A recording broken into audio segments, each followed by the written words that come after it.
And then you throw the COVID stuff on top of it, and you have lines like this one that just stretch out for the, miles almost. And again, just so much unrest, so much upheaval, and everything. And next slide. And then, of course, with the COVID and the shutdowns and everything, we ended up with so many people losing jobs. And again, what I'm doing at work is, it's weird. One of the main things I do at work a lot of times is write work notes so people can be out of work. Now I'm writing notes so people can go back to work. And that's just been such a shift, and it's put such a financial strain on so many people to add to all this. And whether you believe in Santa Claus or not, Santa Claus in a bubble is just sad. When you got kids, they can't even get close to Santa Claus. And it's just, again, I think that's just such a perfect picture of what this year has been for all of us, with this just storm after storm after storm. And next slide, please. Oh, can you? Yes, I'm going to have to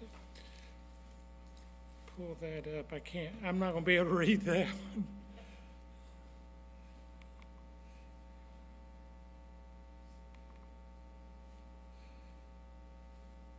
I didn't think about it.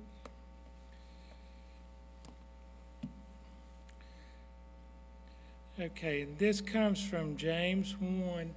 Actually, I can read that one. It's not as bad as I thought.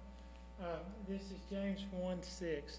And whenever, how sometimes people, they just sort of lose it, start running around like a chicken with their head cut. It's been a couple of times I used to deliver babies. And, sometimes it gets kind of hard. And, the woman's just telling me, look, I can't do this, I can't do this. And I have to, as firmly and kindly as I can, say, no choice here. We got to do this. And they do. But for me, James is that. James is the one when I need somebody to sort of grab me, shake me a little bit. I love to read James. But when you ask God, you must believe and not doubt. Anyone who doubts is like a wave in the sea, blown up and down by the wind. And I think this year, so many of us have felt like we were being blown around and everything. And it's just been, again, we haven't had our feet under us. We're just getting pushed over here. And then all of a sudden, everything changes. We're pushed over here. It's just been so different. And then, the next slide, please. And one, I love this picture. It's a storm, but to me, it looks like the storm's going off.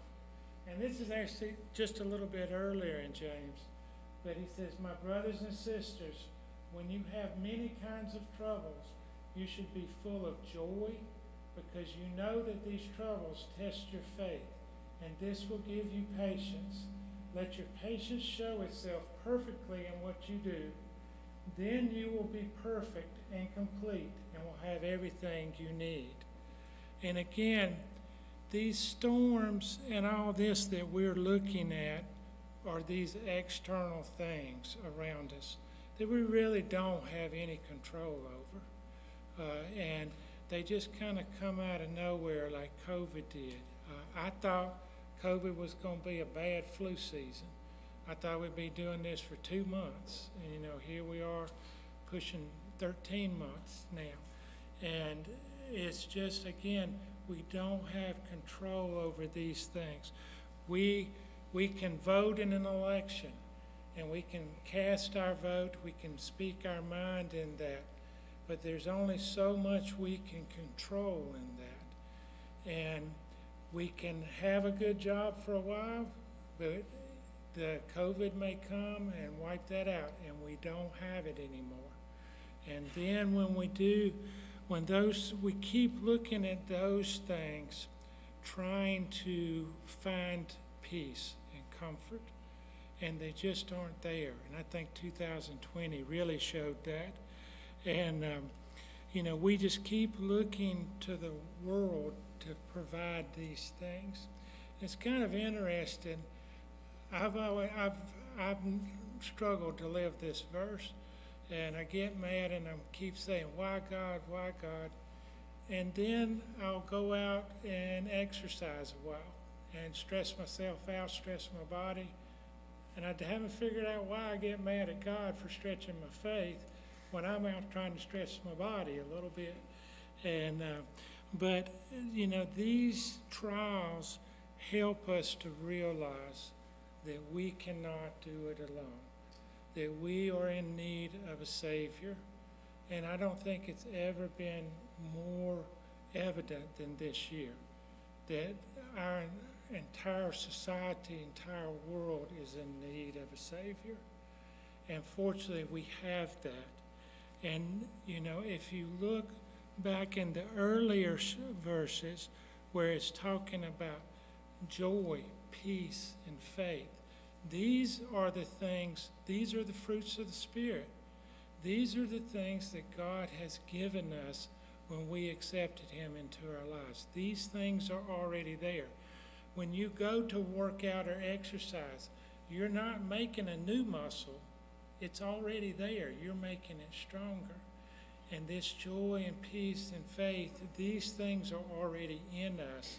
And God is using these trials to help us build these things up to be the most that they can be. And that's what we need to be focusing on versus these things around us. So often we want to treat God like He's a Santa in a bubble, and we want to stand there and hold our list up in front of Him and say, this is it. But we get so much more than that.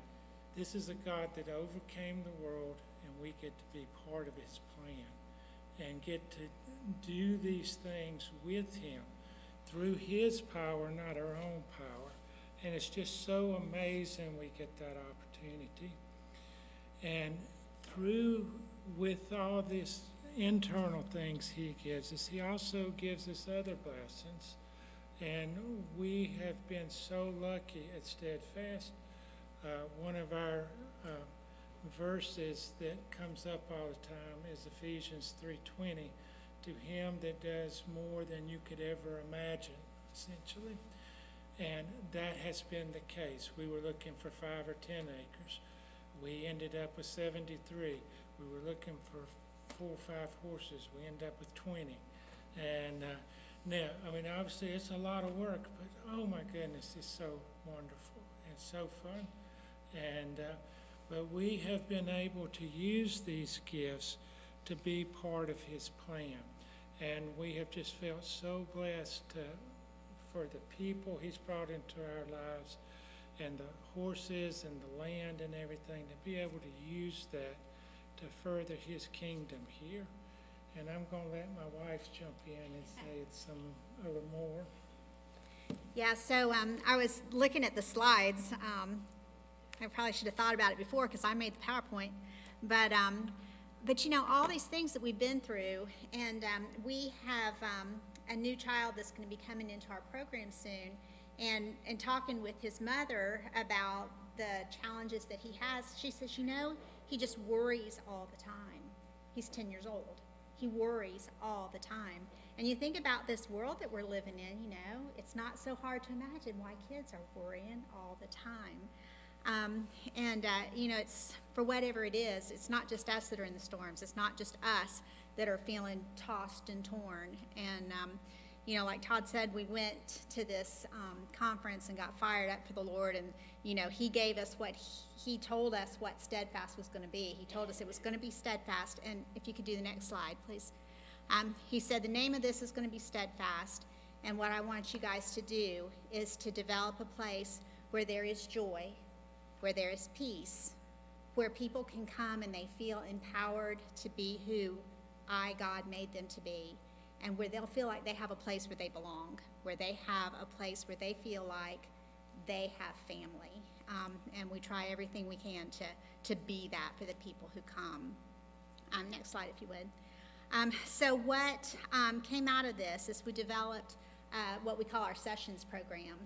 And these are 90-minute sessions where we have one child, we call them an apprentice.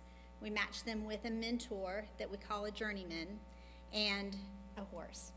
And they come for 90 minutes twice a month, and we feel like it's just such a gift. There's no charge for this. But these kids are, like I said, they're the kids who've been tossed and torn. There's the kids that need a little bit of joy, a little bit of peace, a little bit of empowerment, or a feeling to belong. And we start out every session, whoops, I'm sorry, that's not what that meant. We start every session with a devotional. And we do 3-month segments where we go through a study. And we're really excited. We're getting ready to start one on the Lord's Prayer. And most of the kids in the South can recite the Lord's Prayer, but I bet you a lot of them don't really know what it says. So we're going to go through the Lord's Prayer this spring, and we're pretty excited about that. Then after the devotional, next slide, now that's what that means, we have something called investment time. And this is where they do some kind of a farm chore. But the reason that we have them do that is, again, we want them to feel like they are valuable at Steadfast, like they are part of what we do. And these little girls, we bale hay, and we had some square bales on the ground. So we went out for 10, 15 minutes, and we were like, okay, girls, we're going to pick up this hay and put it in the trailer. Well, these two little girls are probably 70 pounds each, and they had a great time. But anyway, they loaded that hay up on the trailer, and then several months later, when the cold weather started coming on and we started feeding hay, they're like, hey, that's the hay I made. So that was pretty cool. Next slide, please. All of our investment time, our chore time, we try to tie that into what we just talked about in the devotional. And I don't know if you can tell here, they're pulling kudzu. And so we've done some things several times with kudzu or with thistle. And you can learn a lot from kudzu and thistle, just like from storms. Thistle, it's kind of pretty. You look at it, it's kind of pretty. But you grab onto thistle, and it's going to bite you. And just like, all the weeds, we all have weeds in our lives. But just like kudzu, if you let it take a hold, it'll take over your whole life. And so, like I said, there's a lot to learn from kudzu and thistle and the challenges that we have. So anyway, after the chore time, next slide, then they get to the horse time. And again, we tie it all into the devotional. And this particular day, we were talking about fear. And this horse is Naomi. And hey, it's kind of funny. Our horses weigh 800 to 1,200 pounds. Scared to death of an umbrella, okay? They're very frightening. But anyway, this little girl is explaining to Naomi that I'm your leader and you're safe with me. I have this umbrella, but this is not something you need to be afraid of. I'm going to protect you. And it's kind of funny because sometimes the things that we're afraid of are actually things that are meant to protect us, just like an umbrella protects us from the storm. So that was a fun exercise. But again, everything relates back to the devotional we started with. And then next slide. And then we always bring everybody back together again. We do a debrief. We talk about what happened today, what happened with your horse, how did they meet the challenge, what happened when you showed them the umbrella, what did you do to calm their fears. And then we talk about, have y'all ever been afraid of something? What can you do? Who is your leader? Do you have a leader that's going to protect you? And then we always end in prayer. So those are our 90-minute sessions. And like I said, it has been an amazing blessing to be with these kids, to see what God does through his creation. He made these horses. He speaks to us through his creation, and we're just so thrilled to have a chance to be a part of that. And the next slide, please. It's interesting, Dina was talking about one of our newer students coming just worrying. And he wouldn't mind me saying his name. We've become good friends. But this is Eli. He was our first apprentice, and we were just starting this. We didn't know exactly how to go about kids, and I was talking with a nurse at work, and she was telling me about her son's anxieties. Again, he was actually just about to turn 10, and they didn't know what to do. There's really good family. They love him. He's got grandparents nearby that love him. Does good in school, but just somewhere this anxiety and doubt was creeping in. And I told her, I said, I think I've got a horse that'll fix that. So this is Eli on the left. He came out, and it was funny because one of the things on our application was, what do you like? And I can't even remember what Eli put, but he did I do not like roosters. Apparently 2 years before this, a rooster got after him, and he was still scared of him. But anyway, he got on buckwheat, and he's scared to death and everything. And now you can see on the right, that's Eli and buckwheat 3 years later. And just the confidence and seeing this young man grow up. And now he's actually starting to help me with other kids. And he's moving right on along. But it was really interesting one day. He was talking, we were walking and we were talking. He was leading buckwheat. We're alongside the pasture fence. And a couple of the horses took off, so buckwheat just starts to run. And Eli spread his legs, put the rope around him, and stopped him. And, I was like, Eli, you did so good. And then we were having prayer time later. He's telling me he's scared of a test. And I was like, you just stopped a 1,200-pound horse. Don't tell me you're scared of that math test. And he did good on it. But Eli, has just been really cool to see God grow him. And he and buckwheat, you can get an Olympic equestrian to come out and ride buckwheat. And buckwheat will frustrate them to death. But he will do anything for Eli. And it's just really been so cool to see. And we've just had several, just so many blessings. We had one young lady that came out. She had recently been adopted by some family members, just had been in a bad situation. And we just actually had a new horse come in, and the little girl was with the horse, and the horse is just pacing.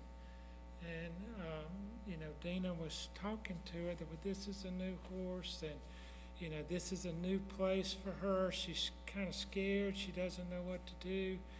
And, Dina said to the little girl, well, how do you think she feels? And the little girl said, I think she's mad. I think she wants to hit somebody. And then Dina, kind of took Dina back. This is a 9-year-old girl. And then Dina said, well, what do you think we should do? And she said, I think we should just love on her. So she brushed her the whole time. That's all they did. And it was so cool because we did not pick that horse for that girl, but God brought that together and gave that little girl a voice to speak out about the horse while telling us what's going on in her life. We had one young girl,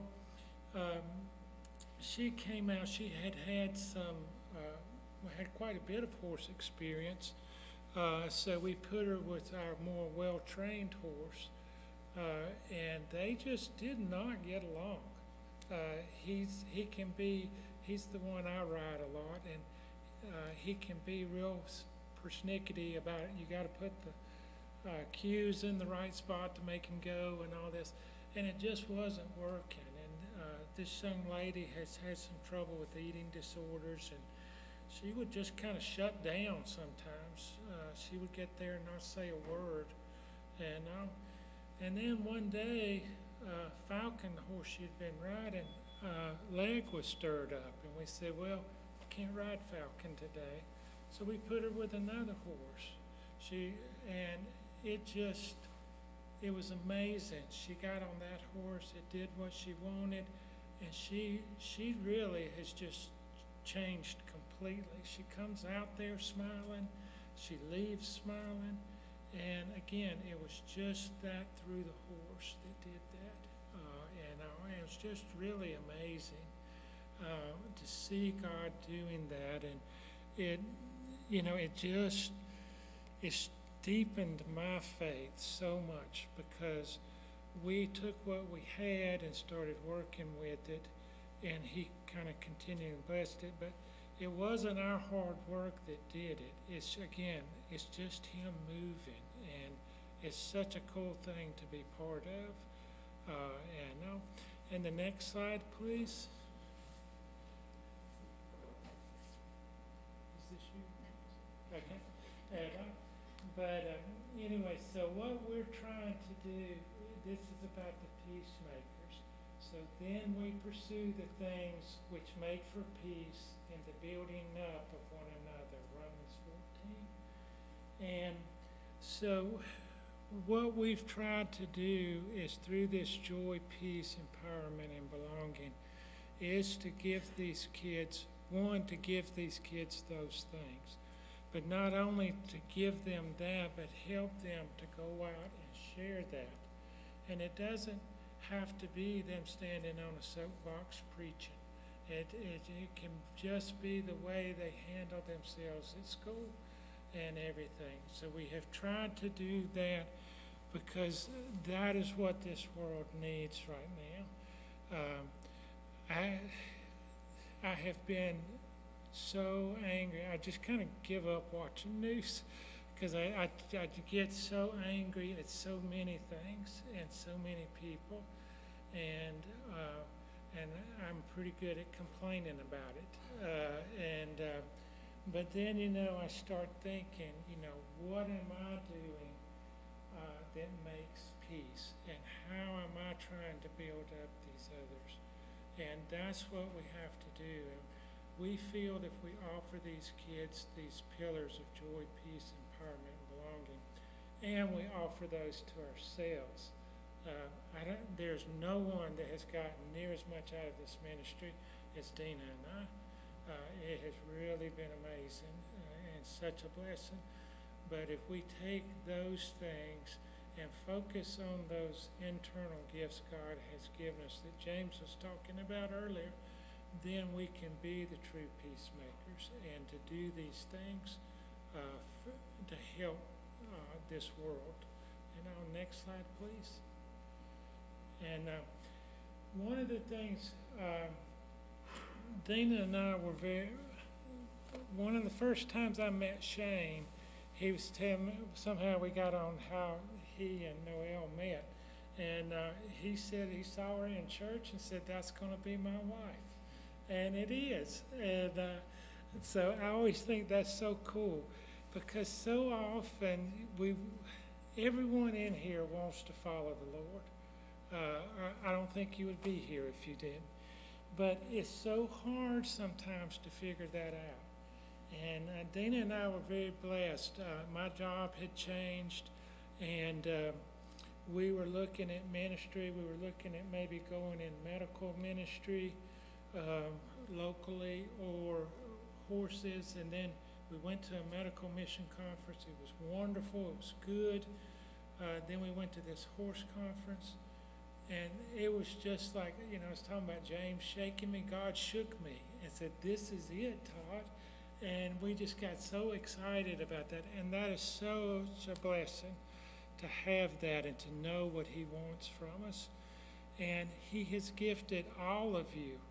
And just as we're trying to make these kids into leaders and to people that can serve God, we all have that opportunity, and he's given you certain gifts.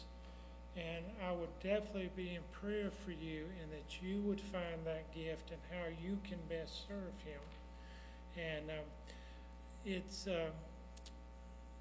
it's not just about saying, okay, I'm going to go on this mission trip. It's actually about a way of life and living a ministry way of life. Because you're in ministry, whether you know it or not. How you handle the line at Ingalls or Tractor Supply sometimes, that got tested on me last week. But that kind of thing is a ministry. But if you have some special gifts and, you feel the Lord leading you, go after it, because it's so rewarding. And here at Steadfast, if you are interested in agricultural ministry or horses or kids or any of that, we'd love to have you. We can always use more help. As she said, we do hay, and as any of y'all have done it, it's a lot. And and it's so wonderful to have help. Shane's group came out.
Apply to your life. So we can always use help on that type of thing. And next slide, please. And this will be you. But there's lots of ways for y'all to help. And the first would be prayer. This ministry would not be here if it was not for the prayer that we have received. And we thank everyone for that so much. We always have financial needs. As we said, we don't charge for anything. God has just been able to provide for this. And, we don't charge for our sessions or anything. It's just been such a gift. And we will have some information at the end if any of y'all would like that. All right, so I talked a little bit about the apprentice program, and we're so thrilled. We had some kids who'd been on our waiting list for a year, and we got everybody scheduled in. But if we have anybody else apply, then we're going to have to put them on the waiting list. And this slide is about the Empowerment Through Equines course that we offer, and it's coming up. And actually, if anybody's interested, I'm just going to say it now. There's a few brochures right down here, but we're actually going to do this in 3 Saturdays. I think the brochure may say a 6-week course, but we're going to condense it and have 3 Saturdays in a row starting in April. And what this is it's going to be kind of equal parts learning some very basic horse handling skills and the ministry application of what we do working with the horses. But it's perfect preparation to be a journeyman, to be that mentor that works with the kids. So like I said, if anybody feels the Lord calling them to do something like that, that's an opportunity to get some training, and it's a lot of fun too. Next slide, please. Another thing that we're just starting, and we've done this exercise before, but we decided we were going to get a little bit formalized with it. We're calling it R&R and R. And so the R&R is to renew, reflect, and restore. And what we'd like to do is invite adult groups. We can probably take up to 8 adults at a time. And we've got an exercise that we can take you through with this, where you spend time grooming a horse, and then there's some reflection time. What ends up happening is the horse gets some restoration. Okay, they get groomed and cleaned up. The groomer, or the person who comes out, gets some time to reflect and restored from that. And I'll speak to you, but there's no charge for that. And if anybody has a group that you'd like to arrange, we'll just schedule that individually with you. But like I said, it's a really neat exercise to take you through. Next slide, please, sir. Okay. And I'm going to let Todd talk about this. This is, like I said, all of what we've done with Steadfast is just because we felt the Lord saying, this is the next step. Walk in it. This is what I want you to do. And he gives us all those next steps. All we have to do is listen to it. And, you know, horses, that's been our passion, our interest, the gift that he's given us. I was that little girl who was like, Daddy, get me a horse, you know. And I was 45 years old before we got the first horse. And so they're an amazing gift. But your passion may be something else. But God gives us a chance to serve and to be that peace to the world that needs it. And this last slide, this is one of Todd's passions. So go ahead and tell him about that. And now one thing I will warn you, I'm just going to say, guys, this R&R thing, it's based off a spiritual grooming thing. And I did it by myself once, and I cried. So just be ready if you come for that. It might happen. But it really is a cool thing. Again, just sort of using some basic things with horses and comparing that to our lives and how God's working in it. Before you start, you know how women are. I just remembered something I forgot to say. So on the apprentice program, it's designed for, you know, the kids that have just some special challenges in life. But we have gotten phone call after phone call after phone call. Do y'all offer horse lessons? My little girl loves horses, or my son would love to ride horses.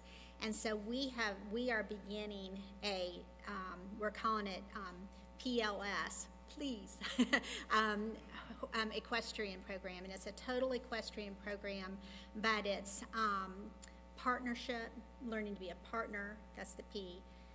Learning to be a leader, that's the L. Learning to be a servant, that's the S. And if we've got 2 openings left for that, so I'm just going to throw that out there. This is for ages 9 and up. But just so you all will know, that's coming up as well. But now I'll quit talking. Yeah, and on the lessons, that is one part of the only part of the program that we charge for on that. All the sessions, all of that that we do are all for free. But I led a Easter sunrise hike up Currahee Mountain for, I think, 15 years. And then we got this farm, and we decided to move it there. Easter used to be really tough for me. I did not understand why God's son had to die. And that was a big struggle. It was keeping a point between God and I. And there was a real long story I won't go into, but there was a few minutes there in my life where I thought I lost my son. Just a very few minutes. And it turned out it was nothing. But for a few minutes, I thought my son was gone. And I fell to my knees and cried because I'd always wondered what kind of God would send his son to die. You know, why didn't God just do it? And I will die for any of y'all. I can honestly say that. I would die for y'all if the need arose. I will not send my wife. I will not send my son, my daughter to die for y'all. That is too big a price for me. Maybe one day I'll be there and trust in the Lord enough. But to see how God loved us so much that he sent his son that I love more than my son and daughter and wife. It was just devastating to me. So this Easter hike came out of that, and we had our first one at the farm 2 years ago. And it was really cool. I don't know how many of y'all remember that. Good Friday, it flooded. 7 inches of rain. And then Saturday was just all this, it would rain, and then it'd be sunshiny. It'd rain, it'd be sunshine. Wind was blowing everywhere. Easter morning, perfect. Just beautiful. Birds were singing. We had 3 horses in the pasture right there. They're running around everywhere while we're singing. And it was such a beautiful picture of that weekend back then. Good Friday was just dark and stormy. Saturday, nobody knew what to do. Everyone was just lost. And then Sunday changed everything. And as much as I love Christmas, I do. I hated that Santa Claus is in a bubble. But I love Christmas. But we are the Easter people. And so we do have a sunrise service when we do it out there in the pasture. And we did not this year because the shelter-in-place thing went in effect on Good Friday, which is a little hard. And I promise I won't use the one I was going to use last year. But we would love to have any of y'all. Y'all may have a service. We're not trying to steal anybody. If you know somebody that doesn't want to step foot in a church, but they're interested, maybe something like this is for them. We had a neighbor stop by. They hadn't been to a church in years. We didn't even know them. They lived a few miles down the road. And they just saw our sign and came on Easter Sunday. And you know, those little things plant seeds, and that's what we're trying to do. And you know, so that's a big passion. I would love eventually to have, we have a goal of having a covered arena. We are at the mercy of the weather right now. We have an arena for the horses, and it's wonderful. But we want to cover that one day, and I would love to have some type of worship service, you know, maybe monthly on a Saturday night or something like that. Just trying to reach some of these people that, you know, been hurt and just holding a grudge against the church, maybe. Or somebody just wants to hang out and praise God and have fun together. So, you know. What we'd like to do is give anybody an opportunity to ask questions, comments, whatever. I do have brochures. Can I just kind of pass those down? But before we close out, does anybody have any questions?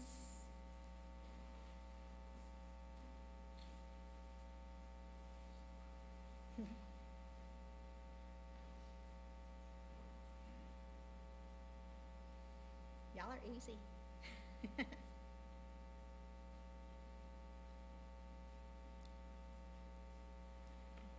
Well, and like, you know, our information is on there.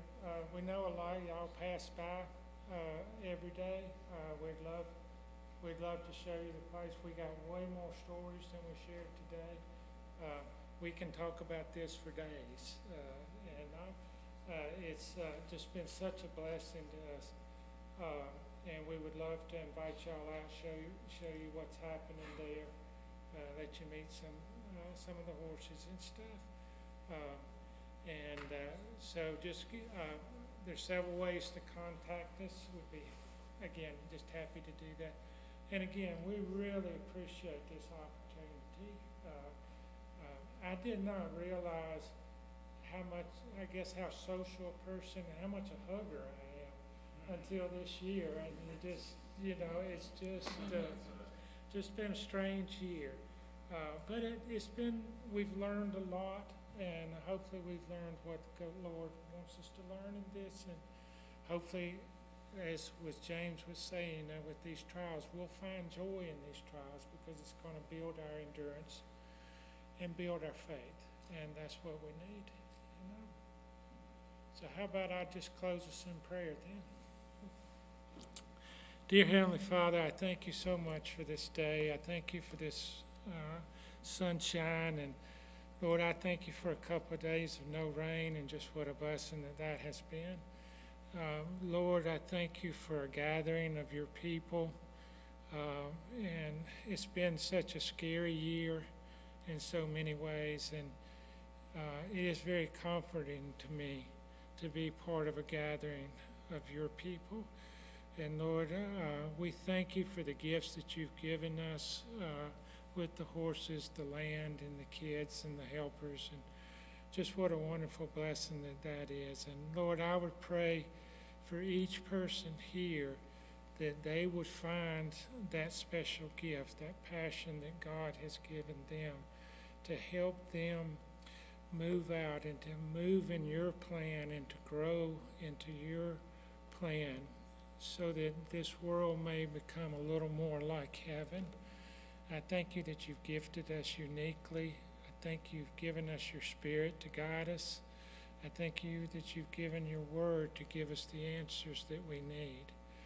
And help us just to move forward together in that. And I thank you most of all for your Son who made all of this possible. And it's in his great name I pray. Amen.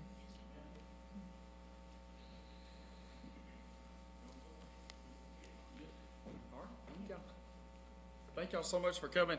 So, Todd and Miss Dina with Steadfast Farm. So I hope that you got the gist of what they do.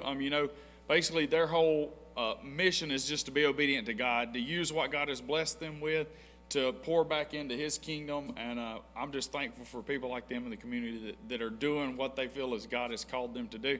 And one thing they said that really stuck out to me that I want to reiterate to you is you don't have to be a preacher to be an evangelist. We've all been called to be an ambassador for God and to use whatever gifts and talents that he has given us to bring him honor and glory. So whatever it is, whether it's a horse ministry, whether it's a cooking ministry, or whatever it is, whether it's a golf cart ministry, right, Larry?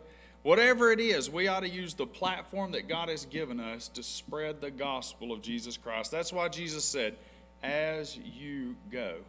Not if you're a preacher, not if you're a Sunday school teacher, but as you go. So whatever it is that you do, you ought to find a way in which you can serve God. So I'm thankful for them, and I hope each and every one of you got a blessing tonight. And as they said, they do have needs, but most of all, pray. Pray for them. Pray that God would continue to bless them, to fund their ministry, and also to continue to allow them to reach these kids. Like they said, this year has been crazy. I can remember being 10 years old, and I didn't have a worry in the world. I didn't. My worry was not getting too far from my mama's house so I couldn't hear the dinner bell ring. If I got too far, I got a whooping. So I couldn't imagine having the stress and the worry that these kids are having now. So this ministry, for them to be able to come and to be able to pour into them and to help them with the anxiety and the stress and the worry of this world is pretty cool to me.